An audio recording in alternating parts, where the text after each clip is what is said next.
Hello and welcome to my channel. Hi, I'm Eldrick Tinkatoyat, the guy behind Advert Writer, where we help small businesses and professionals increase their visibility and assert their credibility through informative and non-manipulative content. This is one of the most, I would say, frequently asked questions that small businesses and professionals have. How do you select a marketing agency, be it digital, content, online, offline? You can also expand it to different other agencies. It could be your PR agency, your boutique firms, and what have you.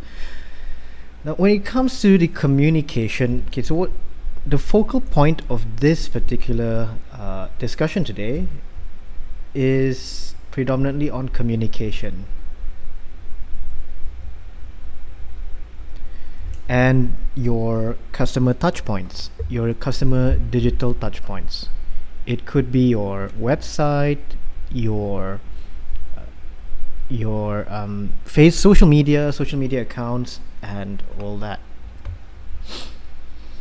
So let's, for the sake of breaking down and for the sake of unpacking that term which I use, digital touchpoints, here I refer to your digital assets. Digital assets would include your website, email, your email database especially, social media account. It can be Facebook, your Twitter, your YouTube, and your Clubhouse if you're on it. If you have a club on Clubhouse, your podcast. These are your digital touchpoints and your digital assets. To answer the question on selecting your digital and content marketing agency, first and foremost, it goes back to your business model. I cannot not emphasize that. Your business model gives direction not only to you, but to whoever that you're gonna hire. So the focal point of this video will be first your value proposition, your customer segment. Then we will go slightly into your relationship with your customer as well as the channels that you use. Like I said, your digital touch points, your channels, that is one aspect, but more importantly, your customer segment. Who are you selling to? The who and your why. Here's your why, your what. It's very important that you bring this up and for discussion when you're selecting your agency, and it's very important that you are clear, your business is clear, because it's not all about just numbers. It's not about, as much as I want to say that yes, ROIs and bottom lines and numbers matter, reality is numbers are often very artificial. You can have 100,000 followers on Facebook, but will it translate to sales? I cannot guarantee it. In fact, any prudent marketing agency will tell you it depends. Not to frustrate you, but it goes back to how your business model is generated. It's very easy if, for instance, you are purely digital, meaning you interact with your customers purely through social media, your digital assets, and your storefront is on a social media platform or a digital platform. It could be an app, for example. It could be a Shopify shop or a Shopify store. It could be Amazon. It can be anything of that, even Facebook itself, right? If it's 100%, it's on the same platform, that's even easier for you to track. You can create the correlation between your promotion, your marketing effort, and your revenue. You can draw that correlation easily. But what happens if you're going cross channels? You have a YouTube, you have a Facebook, you have an Instagram, a Twitter, you're doing regular talks on Clubhouse, you have podcasts, and emails. How do you attribute that number? So it's very important to sit down and be clear, at least on the who, your what, why, where, and your how. Because This will then be translated not only on your side. Okay, so let's put it here. You have the client side, which is you, and the agency side.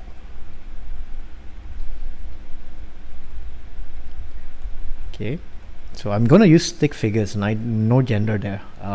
Yeah, you want to make sure that your values align with your agency. That way you can trust your agency, and vice versa. If the value that you emphasize on is revenue, then of course you will want an agency that is driven by revenue, meaning they can promise you and guarantee you that through the marketing agency, by engaging their services, you will see an increase of 30% in revenue. I'm just throwing a figure, I'm pulling a figure out of the sky. It is not a tangible issue. It's not a real figure, okay? Don't quote me on that, but it depends on industries. So you want agencies that understand your business, and you want agencies that understand your market, not just big brand names. And that is where I guess it becomes a form of intimidation for small businesses and professionals. Why? Because you've never heard of many boutique firms. Okay, when I say boutique, these are small firms or agency. These are these are small firms, maybe one guy or one person running it, or not more than 5 people on the team, instead of some multinational brand like for the sake of it, Gilvey, Leo Burnett, Saatchi and Saatchi, anything under WPP, anything under Publicis.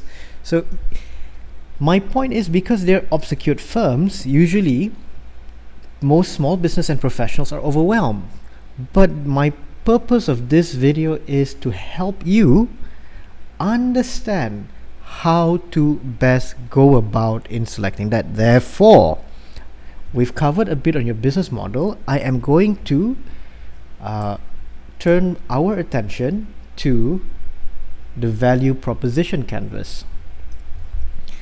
In my previous video introducing the value proposition canvas, we mentioned customers' job, pains. Okay, quickly, customers' jobs are everything that your customer or your client has to do on their job to deliver what they're supposed to do. This could be the administrative side of their work, it could be the promotional side of their work, the operational side of their work, the pains that they're facing, and the gains that they would like to accomplish. That's here, 1, 2, 3. So sometimes the pains could be red tape, it could be limited budget, it could be geographical restrictions or legal restriction. Then you have the gains. What do they hope to gain? We're looking at increased awareness, increase market share, right? That's what they want to accomplish. And this is on your end, okay, your customer, and this is yours. This is your value. What product, service, and the bundle of product and service are you providing to your customers? Using this, how do you solve a specific set of pains? Of course, you can't solve every pain. Remember, even the best medication in the world addresses a specific pain. It doesn't solve every pain or every disease under the sun known to humankind. Likewise, the gain creator. Can you create the gain through your products and services that matches the gain on your customer side? Now this is the first section, okay? So 4, 5, and 6. The first half of this discussion is all about you, your value proposition. What are you offering your customer segment, your target audience? Then again, circling back to the idea of how do you select an agency, you go back and apply this as well. Create one. value proposition canvas for your agencies or potential agencies. Of course, the common term is vendors. Okay, let me just clarify that. Your potential agencies, your potential vendors, your potential freelancers. Sorry about that. Let me just cancel that out for a moment. So you want to have one for yourself, your company, and you have another set for your potential agencies. Why?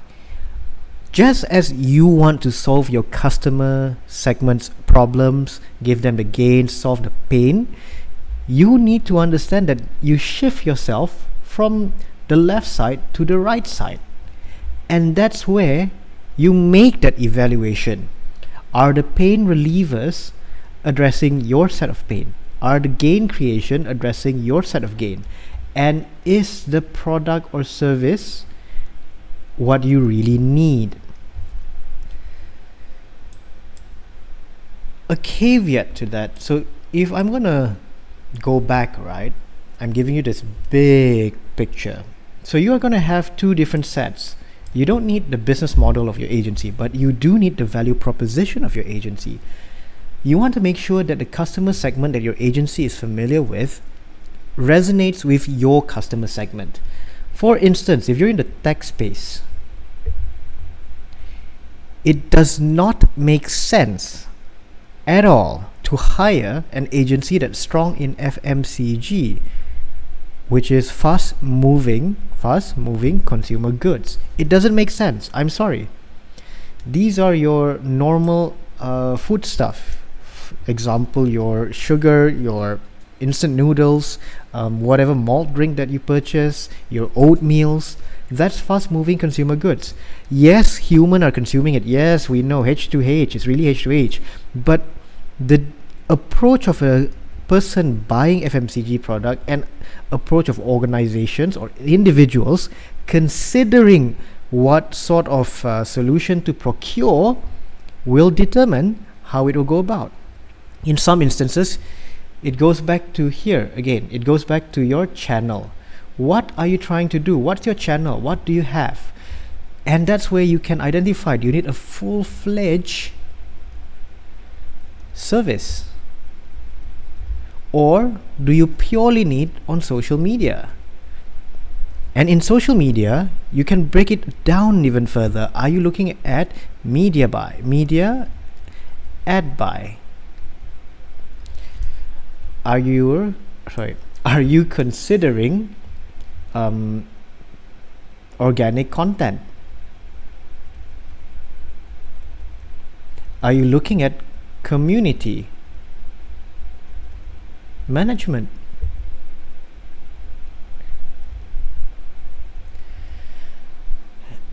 Or do you really need just one subset of that? It could be subset.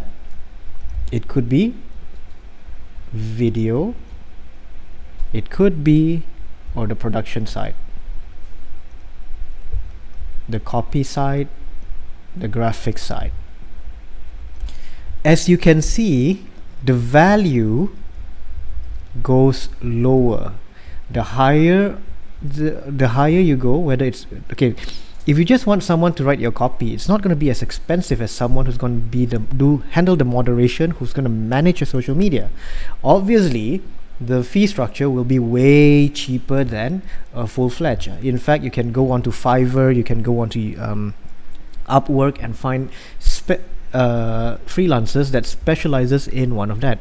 The drawback is, if you are that person who's hiring graphic freelancer, copywriter, you're hiring a web developer, you need to be able to coordinate the skill sets of these different people. That is why it's cheaper. I wouldn't say it's the cheapest. Okay? Or you want to add a photographer. The more involved, okay, let's say you go to the next stage, you will probably appoint another person in between who will manage all of these, whether they're in-house or they're third-party providers providing the service through your turnkey partner, your turnkey project partner, your project delivery partner, sorry. So you can imagine that at each of this stage you have different risks, you have different advantages, different disadvantages. So the lowest one is the cheapest. Let me turn to green. This is the cheapest, the most economical, the most affordable, especially when you are a small business and or a professional. However, if you have a marketer on board, or a marketing manager, that person can play the role of coordinator. You can still maintain this. But if you need someone to come up with creative direction or social media or digital direction, you will need to go towards a boutique firm. Again, a boutique firm that specializes in your lane, that specializes in your area or your target audience. Not one that could just do it at a generic, that provides a generic service. So that's why you can filter. You can ask them again in the interview sessions or in the pre-procurement in the procurement stage. You can give out surveys, check out their website, what sort of portfolio do they have, where are they coming from, what sort of work experience these agencies have. Again, it goes back to the portfolio, as well as their tone of speaking, their tone of writing, the tone in their marketing collaterals. Does it resonate with yours? If it does not, then I would advise no. If the ones that you're selecting that you found on Google are strong in digital marketing, in the sense of online marketing, affiliate marketing, drop shipping, and you're not doing that, you're a professional service. Say you are a real estate agent, you are a insurance agent, you run your own law firm, there will be a great and severe dissonance, a gap in communication and know-how. Not because they're bad, but it doesn't fit. You're trying to shove a square through a circle, or a circle through a triangle. It doesn't fit. It will never work. I can't emphasize that enough. Why? Because I've worked with many clients who complain and lament, oh, our previous agency said they'll do this, but they failed to do that. When I probe why, what happened, this form of dissonance, the form of target audience dissonance, is clear. Because the company wanted the best, the client side, whether it's a small business or the professional, they're mesmerized by the numbers promised by the agency.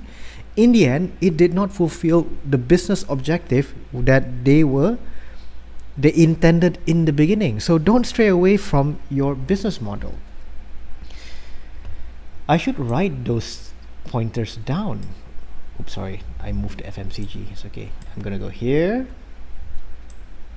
So key considerations when you are looking for an agency.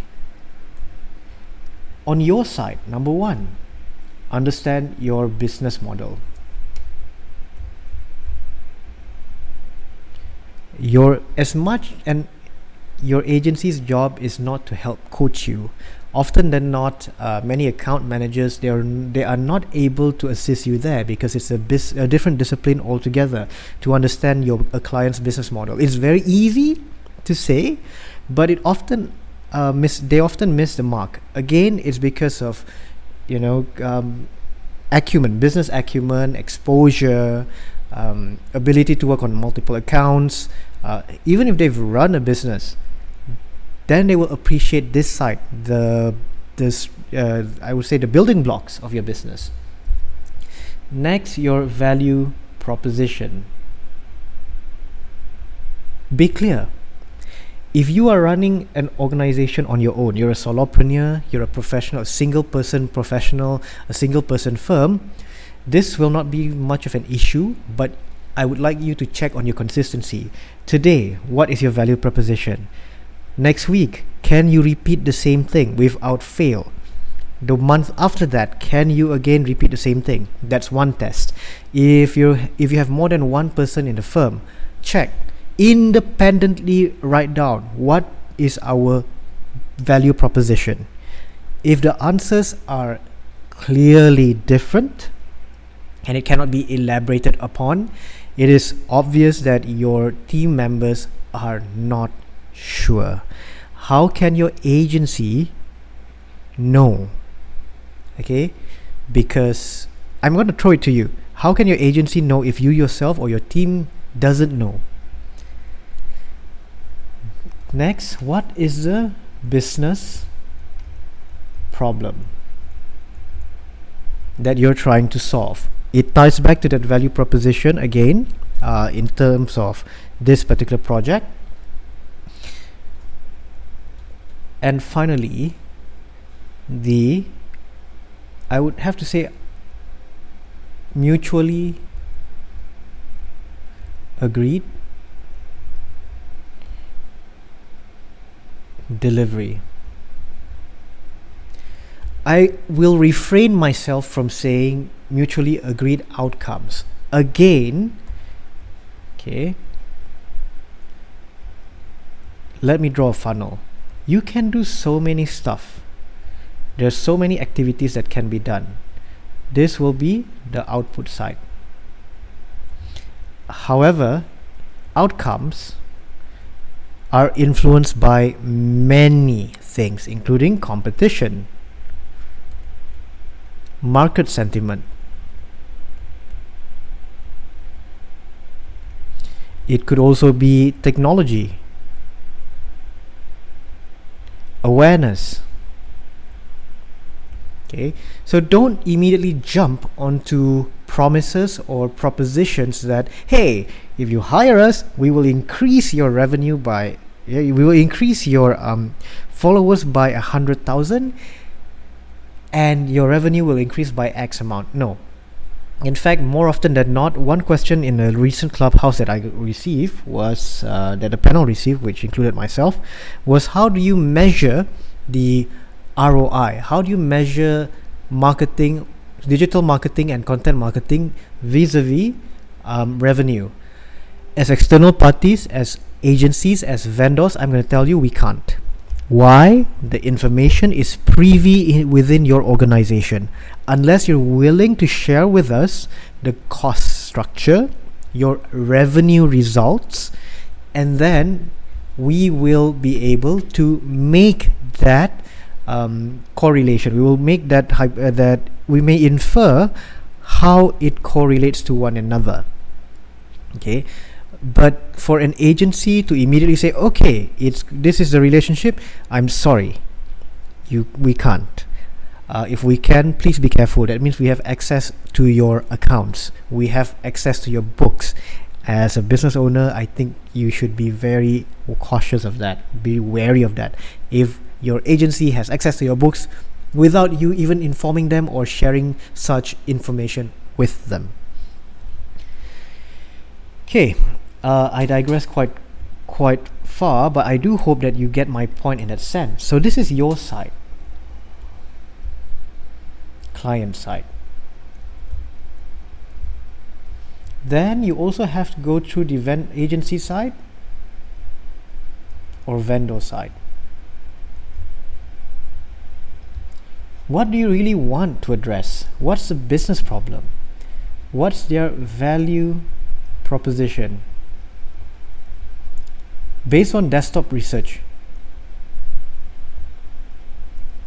you can even do a quick interview. Have a chat. Have a consult.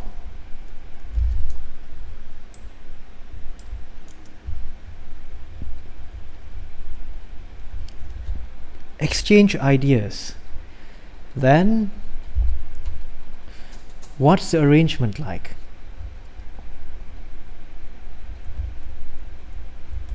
There's a lot of variables and unknowns when it comes to marketing as a whole. It doesn't matter whether it's digital or broadcasting or print, but you need to understand the arrangement. How do you monitor the progress of your relationship with your agency or your vendor? What's palatable for them? What's palatable for you? Oh, I forgot. Another item is, where are you? Where is your business now? Okay. Let me just put that in blue.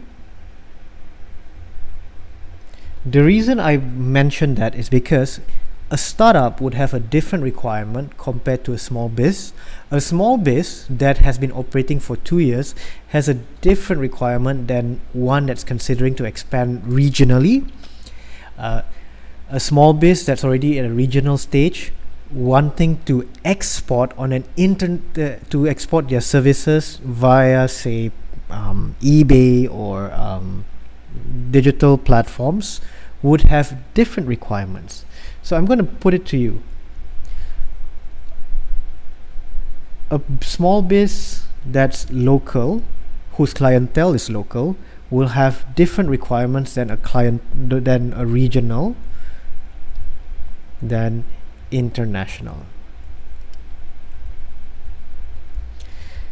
So it goes back to yourself. What's comfortable with you? Which stage are you? Are you at the startup stage? Are you at the growing stage? Are you at the sustainable stage? Are you at the expansion stage? Are you, and different agencies cater to different stages.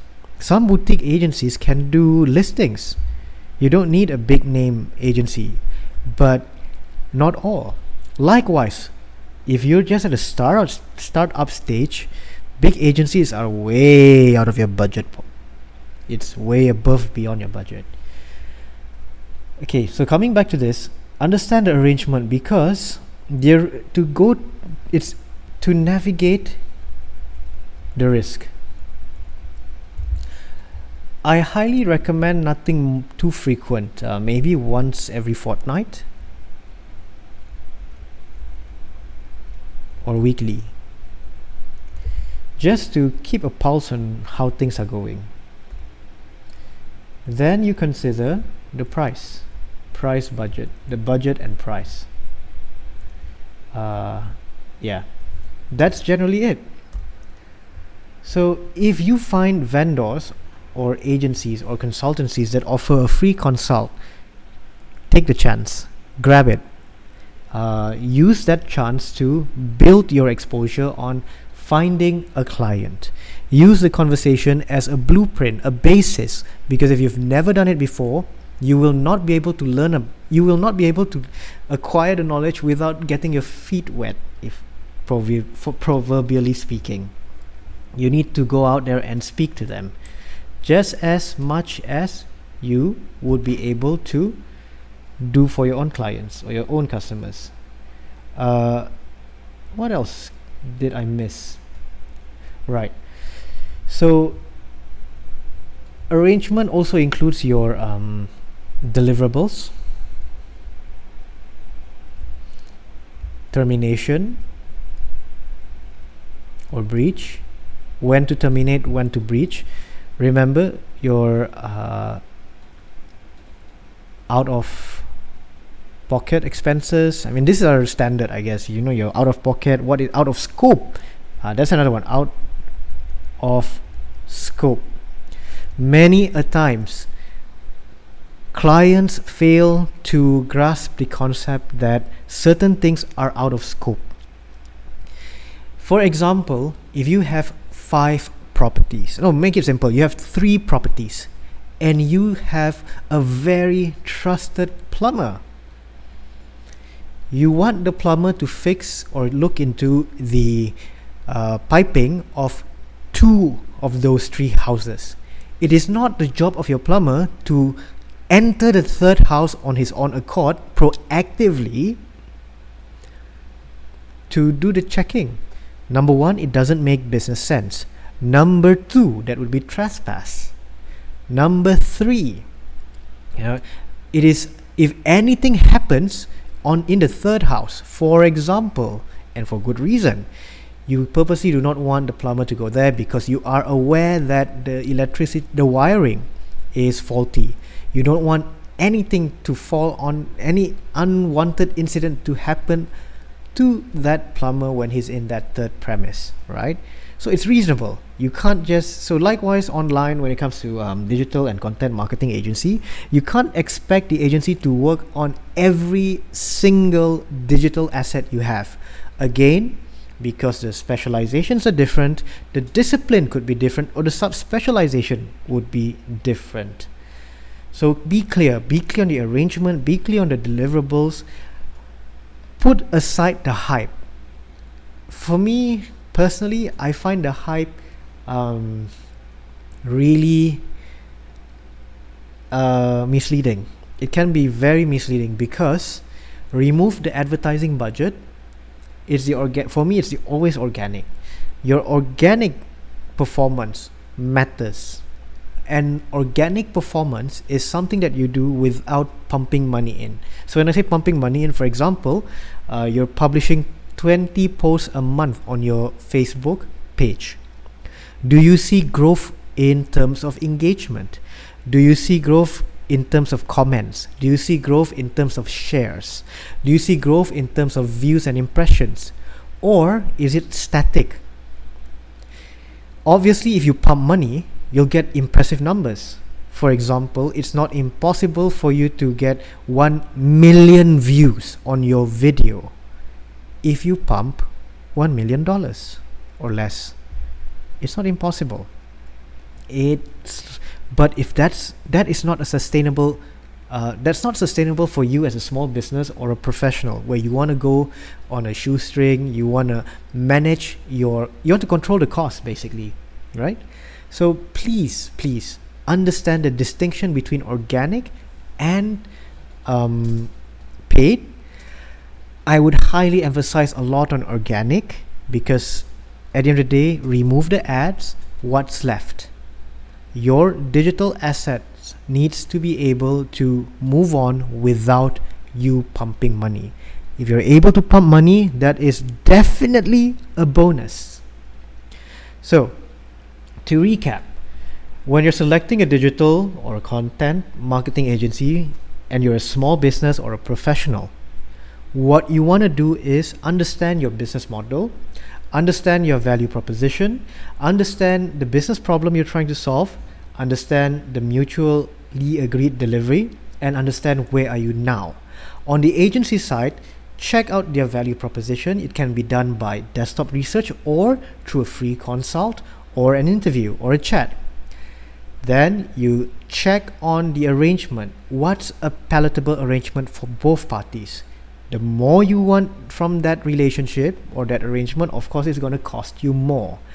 So it correlates to the third item, the price and the budget, and making sure that certain things are out of scope, or not out of scope.